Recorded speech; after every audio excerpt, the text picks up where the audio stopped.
Ժողովուրդ ջան, տեսեք որտեղ եմ ձեզ եկել, հասարակական ներդրումային գույք ներկայացնեմ, հյուրանոց, բիզնես կենտրոն, ռեստորան, դպրոց, մանկապարտեզ, շատ լավ ներդրումային գույք կարա լինի։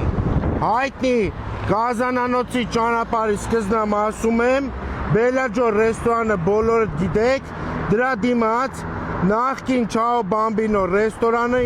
շենքը վաճառվում է։ Վերանորոգված հասարակական կենտրոն առաջիկից 4 հարկ վերելակով, եռաֆազով, գազով, սալիկապատված, փիլակյանները սարքած, իրա պարկովկով մի քառակուսին $2000, 5 միլիոնից ավել ամսական կտակ վարձով։ Բելաջոր ռեստորանի դիմաց Գազանոց ճանապարհի սկզբնամասում կենտրոն համայնք 875 քառակուսի սաղ վիտրաժներով շենք մի քառակուսին $2000 շտապեք հյուրանոցի դպրոցի մանկապարտեզի համար շատ լավ առաջարկ։